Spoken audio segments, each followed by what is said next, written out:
this next year will be 10 years for my project. Oh, nice. So Congratulations, man. Thank you. Yeah, So in this next year, I will definitely have a 10-year like show, but it'll also be my first solo show because I've never had a solo show, which is kind of crazy. I haven't really made that public, but I'm really excited about making that happen.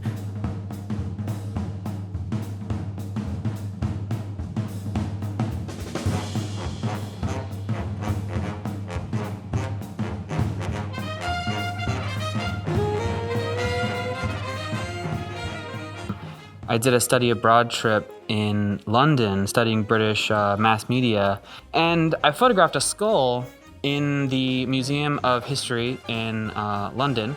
And when I got back from the trip, I was using this image of a skull that I took in this evolution display over and over, just kind of unconsciously, you know, just like the texture of it and the angle of it and the clarity of it and the griminess of it was really interesting to me. When I got home, I cycled back to that skull photo and I was like, hey, this will be my initial image that I will use. It never occurred to me that I would base my entire art career off of it for my entire life, you know, let alone the last 10 years. My process became this very convoluted one, which I totally fell in love with, which is I'll take the original skull photo, taken in 2007, and I'll trace it in a different way, and then I carve it in lino, so either in like a rubber block or a wood block. Carve it by hand, print it once, which is my favorite part, is the printing of it, because then it's like a surprise every time. Even after 10 years, carving a new block is a surprise because I never know really what it's gonna look like until that first print. And I scan that lino print, that single print, and I basically discard the block. I mean, I keep them, but I don't do anything with it. I then screen print the stickers or posters from that block carve. And the block carve is just purely for the aesthetic. When I was preparing for this show, it was really important to me that it didn't feel like work. And the way for me that this art project doesn't feel like work is I let the project guide itself.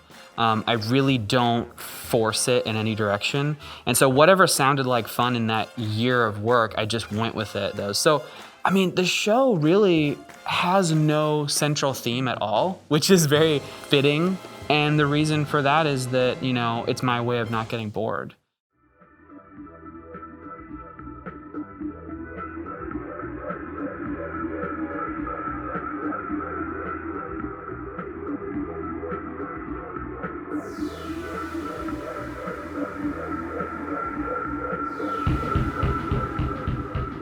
The way in which I've framed everything, I've definitely dabbled with spray painting the frames, but I've never gone so far as to spray paint each frame to match each individual colorway of each individual print.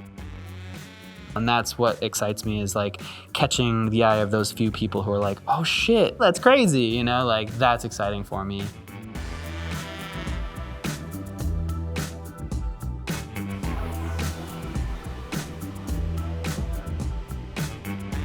I've always played the volume game. I've gotten a lot of shit from a lot of people for pricing my work so low, and it's not me trying to undercut other people.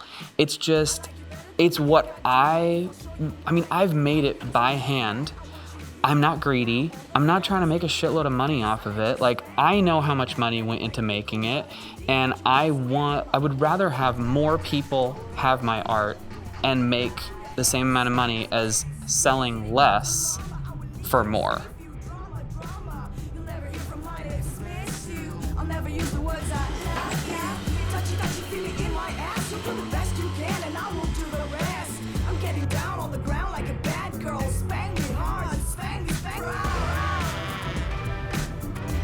I'm more concerned about Yeah, you can see the top right there.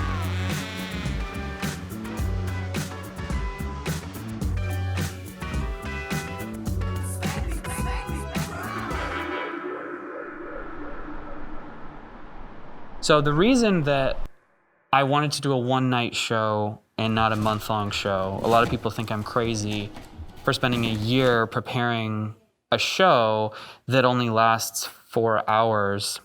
And there's a lot of reasons for that. One reason is that I really wanted people to come to this show. and a kind of manipulative way of getting people to come to the show. Putting all this effort into one evening, it means that it's kind of an unmissable thing. If all your friends are coming, if that's the only opportunity to go, if there's all the extras happening that one night, it's just more of a reason for people to come. 10 years ago, when we wanted to do installations and shows, no gallery would give us a show. We were having to rent small spaces for like an evening because that's all we could afford. And so we were forced into doing pop-up shows, and it became part of our style. And so it was very ephemeral, like street art. It's this flash in the pan. It's like, here it is, it's one night. If you see it, great, you get to experience it and check it out. If you don't see it, it's gone.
Make art that you're interested in, that you love, and if people want to buy it, great, but don't make it be the reason.